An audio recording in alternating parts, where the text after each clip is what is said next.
Hey everyone, welcome back to Coffee with Craner. This is episode 133, and today I have the founder and CEO of Tersano, Steve Hengsperger. He is a local entrepreneur and inventor, innovator, many great things that Steve's involved with. He is also the former CEO of Advantage Engineering, and he also went to the University of Waterloo, where he graduated with a mechanical engineering degree. And if you don't know about Tersano, we're going to be talking all about it today, and about this privately held innovations company in Windsor. They have offices and distribution centers throughout Canada, US, Latin America, and many more countries. So, Steve, it's a pleasure to have you on today. I'm so excited to talk about entrepreneurship with you. Yeah, it's great to be here, Lyndon. Thank you so much. And I see you have Starbucks in your hand there. Is that your go-to coffee? Yeah, there's the one over by Manning Road that's open at 5:30 in the morning. I get there just before 6 every morning. They know me well, treat me well. So, yeah, that's my go-to. You're a regular. Yeah. Unfortunately, fortunately. Yeah. Well, I mean, a lot of entrepreneurs drink coffee, right? It's you can't live without it. So, what motivated you to start in entrepreneurship and creating Tersano? Walk us through that. Yeah, so, like you mentioned, I started my career after University of Waterloo here in Windsor. I was in their co-op programs. I was actually in mechanical engineering, but my jobs, my placements were always with, at the end there, with IBM actually, and I was doing sales and marketing. Mm-hmm. But when I graduated in '91, there was no jobs available. It was a recession time. So IBM was laying off, not hiring. I ended up coming to Windsor to work for a tool and mold shop, doing CAD work. And right around then, stereolithography, 3D printing was starting to come about. And I decided that I was there for about 3 years. I decided to leave there and start my own engineering company and buy a 3D printer. So I think, part of me was always just innovating. Around one of my customers with Advantage Engineering, with the 3D printing and doing the prototyping, was a vacuum cleaner company that was, they had the Dyson patent, so they were the first in North America to sell a bagless vacuum cleaner. They got into water purification using ozone technology, and they went bankrupt, unfortunately. All their engineering department were out of jobs. I tried buying the company and getting it going. Again, but because ironically they were headquartered in Welland, Ontario, which is where I'm originally from. Yes. So I knew a lot of people there. They're all out of jobs. So they came to me when we didn't, the assets got split between about 9 companies. We didn't get anything in the end. So these employees came to me and said, Steve, why don't we start something from scratch, mm-hmm. right? That water purifier we were building had a lot of problems. If we could start it over again, we could build something better. So that's how Tersano started. And we were working on water purification using ozone technology. That was like 2001. When in 2002, 2003, you had the EPA, FDA, USDA. So in the US, they're all come out saying you can use ozone technology to sanitize surfaces, produce, fish, meat, you name it. So we built a quick home sanitizing system. So we started on that consumer side because everyone that was from this company was selling on the consumer side. They're selling vacuum cleaners, so they're selling the Canadian Tire, Walmart, those kind of companies. So started on that side. And when we showed the water purifier and this home sanitizing system to retailers, there was way more interest in this home sanitizing system. So that's how we went down that path. We launched exclusively. Took us about 5 years to get the technology right and all the regulatory in place. Yeah. So patents and everything, right? Yeah, patents, you name it. Yeah. So 2005, late 2005, early 2006, we launched exclusive with Canadian Tire here in Canada and the Sharper Image in the US. And where is Tersano now as a company? Yeah, so that consumer side, very challenging, right? So 2006, actually, very exciting year when we came out. In a weird way, 3 people died of E. coli on spinach in the U.S. that year. University of Florida grabbed our product, tested it. We actually killed 99.9% of that E. coli on spinach. So we won a Time Magazine Best Invention Award. Sales went significantly grew. I'll put it that way. Mm-hmm. We started rolling out to tons of other retailers. But that retail world, very challenging, Linens and Things, we were with them. So the Sharper Image had gone bankrupt. Linens and Things had gone bankrupt. Both of them owed us well into the seven figures. And I was like, why are we doing this? So we switched over to the B2B space, or the professional space, in 2009. Okay. And that's been our focus ever since. And now, 15 years later, the biggest contract cleaners in the world, so like your ISS, Sodexo, Compass, your biggest facility managers in the world, your JLLs, your CBREs, Cushman and Wakefield's, and then even companies like McDonald's, like they all obviously use traditional chemicals, and they almost all use Diversity and Ecolab. That's their two choices.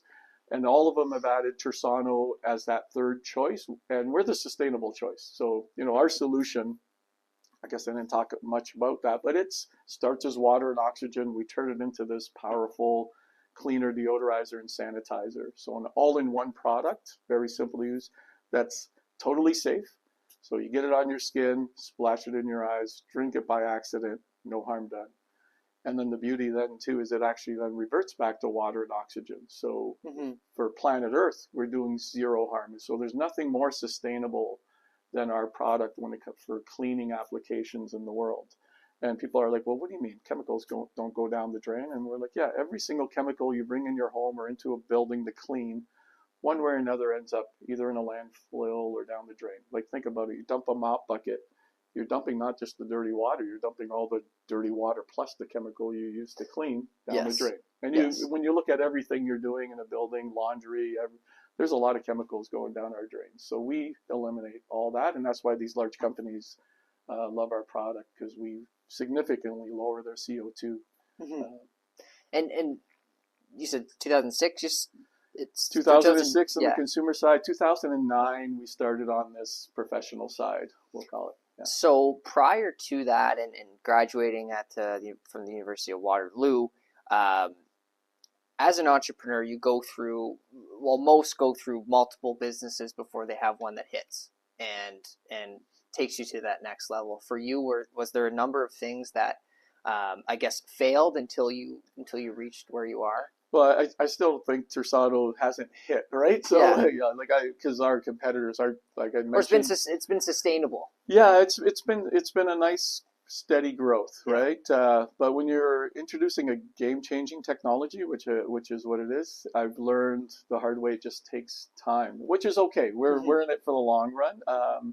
But yeah, there's lots of hurdles along the way, right? And even with Advantage Engineering, being that tool and mold plastic prototyping space, dealing with the ups and downs of the automotive world, you learn a lot, and it's not always easy, but then there's times when, you're always innovating. And I've always been about, we have a great product, we have a good price, but okay, how can we keep improving both of those? Even when we think we're the best at everything we do, there's always a way to make it even better.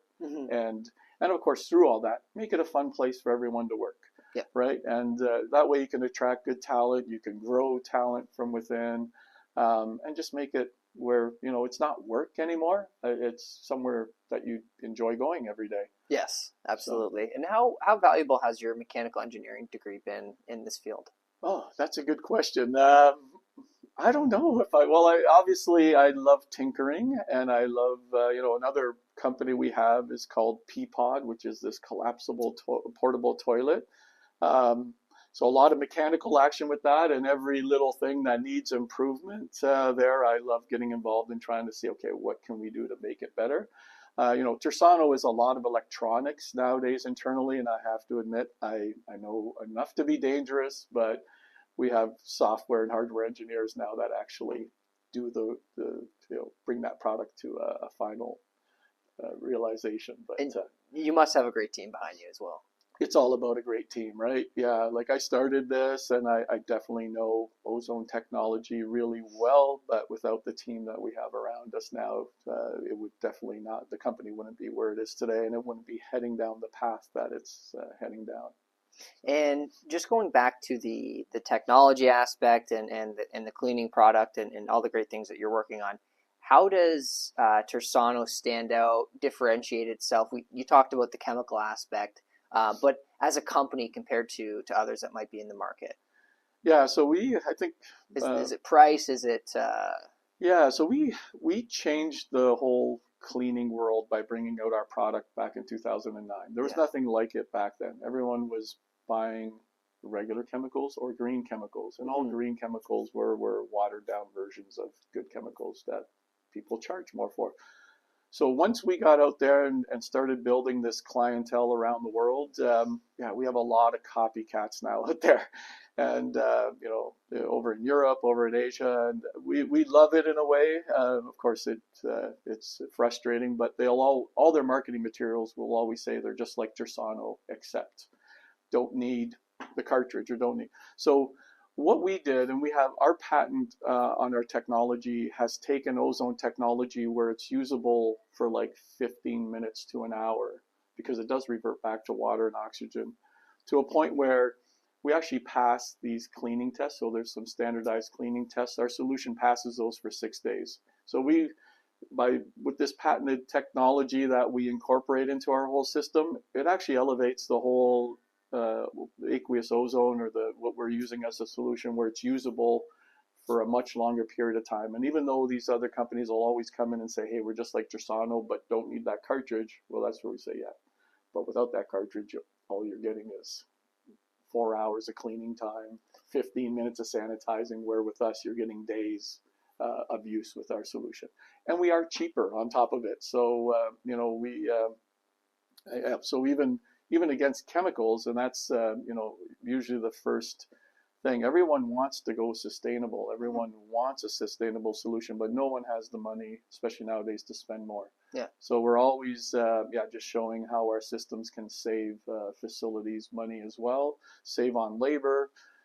There's statistics out there like hotels that switch to our system have 70% less slip and fall lawsuits because our system is chemical free.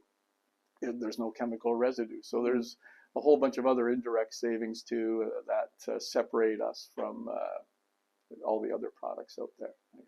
And when you introduced this in 2009, and maybe this is just advice for any entrepreneurs, how do you, when you launch a new product that no one's ever heard of or hasn't been done before, how do you change that mindset from what's been the standard to flip and purchase or go with Tersano? Yeah, it's I always thought the answer was get one good customer and they'll tell everybody. They'll tell everybody. Yeah. But I think what I've learned over the years is that does help, but people still aren't comfortable only if one other guy's using it. So this is where my sales and marketing that I did at IBM, I think, because they had me on the street visiting customers all the time, and it was just be out there, listen to the customers. So I still love going out, doing sales calls, especially with our large global accounts, and hearing what their pain points are, what they don't like. Maybe there's less of that now, but at the beginning I was out there all the time, and then I would get back in that lab and make the system better, put in all the features that they wanted if they made sense. Yeah, so be out there, listen to customers, and roll it back into making your product better. Whenever you think that you have this perfect product, there's always something that you can probably do to make it even better, which will make it easier to sell. And I've had somebody mention this to me before, is if your product's failing, should your first instinct be to change the price? That's I'm sure that's a very quick, simple solution, or people think is a quick, simple solution, but that's you need the margin there too to help you with all your marketing efforts and to put that team together behind everything. So I would always say that's almost the last resort, especially with a new product. Yeah. And flipping back to innovation, and you're an inventor, right? An entrepreneur. People in this space can face writer's blocks or creator's blocks where you don't know what's next or how to tweak whatever product you have. How do you stay consistent and continue to produce new ideas for your company? And you mentioned the pit that you're working, or the pod that you're working on. Yeah. Where do you get these ideas from? How do you stay motivated? Yeah, well, it's patience is one thing, right? So you get ideas, and sometimes you want to jump on them right away, but you know what? Take your time, think this through. Does it really make sense to follow this? Peapod's a great example. We've been at that for 6 or 7 years, and we're still just selling it very low quantities because it does need a couple more improvements. Mm-hmm. So, don't be afraid to do it that way. Just go slow. Keep putting product out there, learning from it. And that's, I think, what keeps me going too. I like solving problems, right? And when there's a problem on the floor, even at Advantage Engineering from an operational standpoint, I'd be the first. Let's go out. Let's solve this. I'm not out here to point fingers and try to figure out who made a mistake, what made a mistake. Doesn't really matter. A mistake was made. Let's fix it. Mm-hmm. Let's get a solution in place to make the customer happy. And from that, we all learn. And and it's probably going to happen again. So be ready for the next time. It's exciting, I think, right? So I like solving problems, I guess, is to answer your question. Yes. Well, I see a whiteboard here and paper on the wall. How many of your ideas go up on? It's blank. How many? I guess figuratively, how many of your ideas go up on there, and then you've actually, imagine you have ideas all the time, right? If you have 10 ideas, are one of them actually coming to fruition, or 50% of them? How does that? What would you say? Yeah, you're probably right. I bet you it's only about 10 or 20% of the ideas. And some of the things that stop ideas from moving forward is just time and resources, right? Mm-hmm. There are. With Tersano too, using ozone, there's so many different paths we can go down. And there were times where we were signing agreements with companies working on customized devices, and it was just stretching us too thin. We had to come back and go, look, we need to focus here, and what is what's our key competency for one thing? What do we think we can actually finish? Mm-hmm. And then even putting a cost to what each one would take to get to the finish line, and making sure that financially we can get there. And do you have people that are in your corner and you run these ideas by, and they're like, Steve, you're out of your mind? Oh yeah. Like I said, we do have a good team. And we're very, a couple of the guys I've worked with for 25 years, they followed my path with me from Advantage to over here at Tersano, and helped even with Peapod along the way. So we all know how each other thinks, and so we're not afraid to tell each other. No. You've lost that. Yeah. That's not. Let's not go there. And in this space, are there people that you inspire to be, or I guess were mentors to? Oh, well, lots, right? The space specifically for Tersano. There's just so many great people out there on the customer side, right? Mm-hmm. That have not been afraid to come out and say what they want better, and they've become friends over the years as well, because we worked together. We did the napkin drawings. Okay, what can we change? And even though they move on to new jobs, we move on and grow bigger. We always stay in touch. But the regulators, I have to admit, I secretly admire. Dealing. No one ever likes dealing with EPA, or in Europe it's called the ECHA. But at the same time, they're people too. And when you sit down in a meeting and there's 10 of them, and they have their lawyer there too, because they want to tell you that they can't help get you a certain approval. It's kind of fun. Once again, it's that challenge, right? And yes. So I love those situations too, to be able to sit there and go, okay, but did you guys look at it this way, right? Yeah. And it opens up their minds too to go, okay, yeah, we understand your challenge, and because we're chemical free, mm-hmm. Regulators always have a hard time with how to give us registrations or things like that, right? And companies are so used to chemicals and what they have. So that's I enjoy that part of it, and bringing in Dr. Saeed Jasm here locally, who did the water treatment system. He has an amazing ozone background. Yeah, so there's a lot of, there's Steve Ashkin, the father of green cleaning down in the U.S. that we work together with. He puts us into Google buildings all over the world because he does so much work for those kinds of companies as well. So yeah, they're Lots of people. yeah, lots of people. Yeah, and I'm terrible.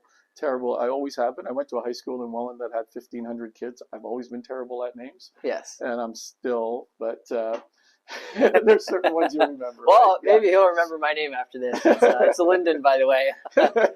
Two final questions for you.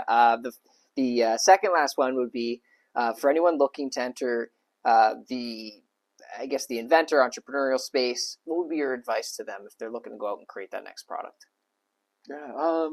Yeah, don't be afraid to do it. Right.